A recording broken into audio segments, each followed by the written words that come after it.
Shalom and good evening. This is TV7 Israel News broadcasting to you from Jerusalem. And in today's top stories, Islamist militants fired this morning a heavy barrage of mortar shells from the Gaza Strip toward Israel's southern communities.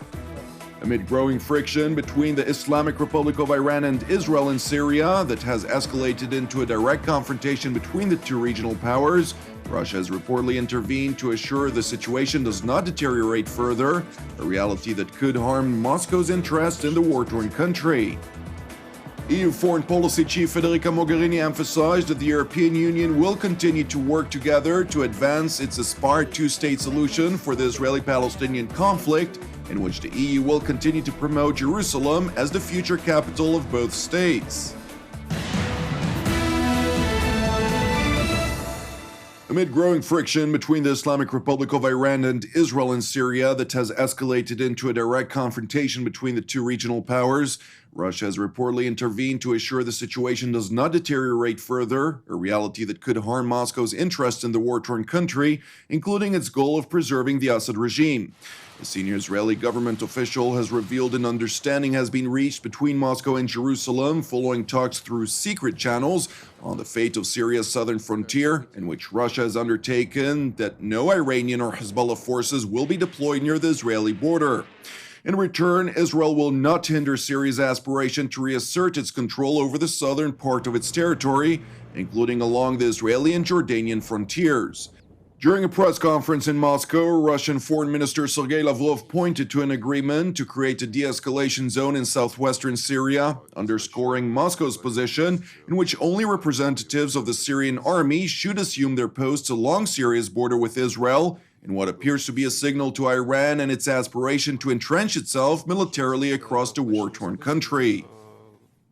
Изначально договоренность о создании на юго-западе Сирии зоны деэскалации предполагала эвентуальный отвод всех несирийских сил из этой части Сирийской Арабской Республики. Итогом всей этой работы, которая должна продолжаться и продолжается, должна стать ситуацией, когда на границе Сирии с Израилем с сирийской стороны будут стоять представители вооруженных сил Сирийской Арабской Республики.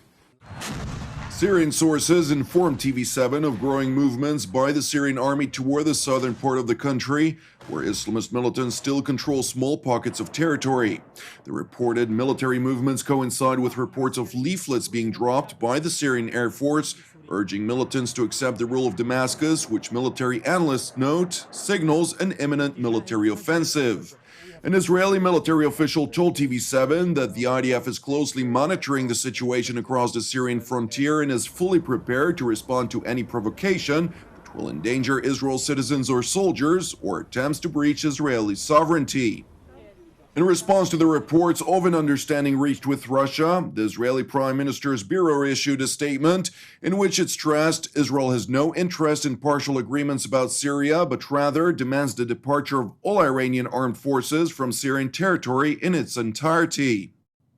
Meanwhile, Prime Minister Netanyahu, during a meeting of his ruling Likud faction, said he will embark on a trip to Europe next week, during which he will discuss with leaders of Germany, France, and possibly Britain Iran's ongoing ambitions to entrench itself militarily in Syria, as well as Israel's ongoing efforts to thwart Tehran's nuclear aspirations. בשבוע הבא אני אצא לאירופה, אני אפגש עם אנגלה מרקל, קנצלרית גרמניה, עם עמנואל מקרון, נשיא צרפת, ייתכן גם עם תרזה מיי, ראש ממשלת אנגליה.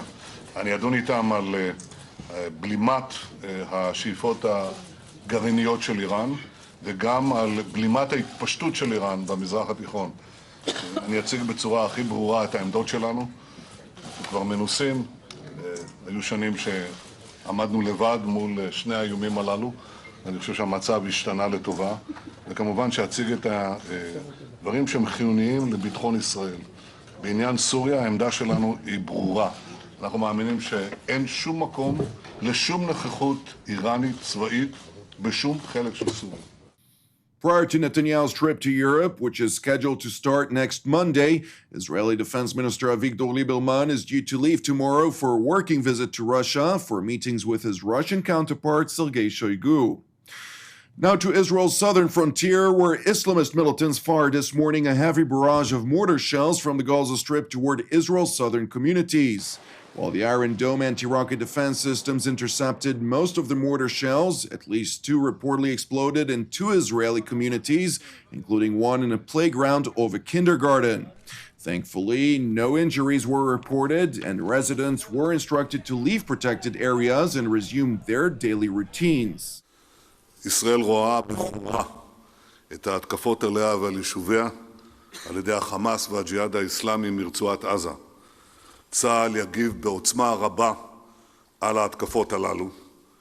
ישראל תגבה מחיר כבד מכל מי שמנסה לפגוע בה, ואנו רואים בחמאס כנושא באחריות למנוע התקפות אלה נגדנו. The Israeli military responded to the heavy mortar fire by launching several airstrikes against installations belonging to the Islamist Hamas organization and Islamic Jihad. The IDF reiterated that it will not tolerate any attacks against Israeli civilians or IDF soldiers and will take all measures necessary to protect the Jewish state. It further emphasized that it views the Islamist Hamas terror group as solely responsible for any attacks emanating from the Gaza Strip. Meanwhile, at the European Union's Parliament in Brussels, foreign ministers of member states held a meeting during which they discussed the Israeli-Palestinian conflict, in particular the latest violence along the Gaza Strip's border fence with the Jewish state. Upon arriving for the meeting, EU Foreign Policy Chief Federica Mogherini emphasized that the Union will continue to work together to advance its aspired two-state solution, in which the EU will continue to promote Jerusalem as the future capital of both states. We will have a discussion with the ministers on the situation in Gaza. As you know, the commitment from the European Union and member states to continue to work for a two-state solution with Jerusalem as the future capital of both states is solid, and we will brainstorm a bit with the ministers on how we can try to move this agenda forward.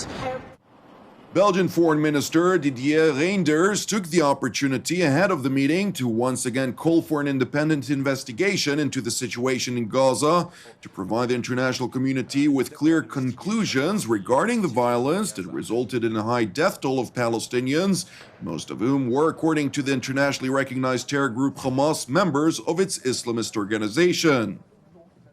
We have asked an independent investigation about the situation in Gaza, and it was a process in the Human Rights Council in Geneva. Belgium have asked with other partners to organize a real independent investigation, and it's also a request from the Secretary General of the United Nations. So we need to do that and to have clear conclusions on that.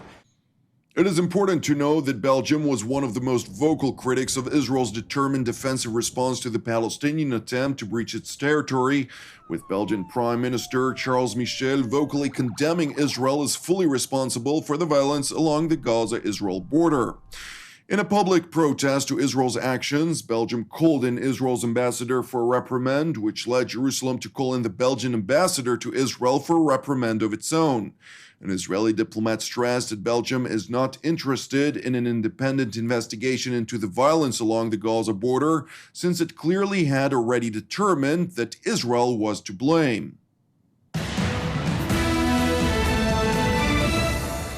Thank you for watching us. You can also watch us at TV7Israelnews.com or TV7.fi. For any comments, please send your emails to israelnews@TV7.fi.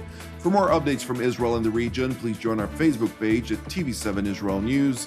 Praying for the peace of Israel and the peace of Jerusalem. Jonathan Hassan, have an Erev Tov, and we will see you again tomorrow at the same time.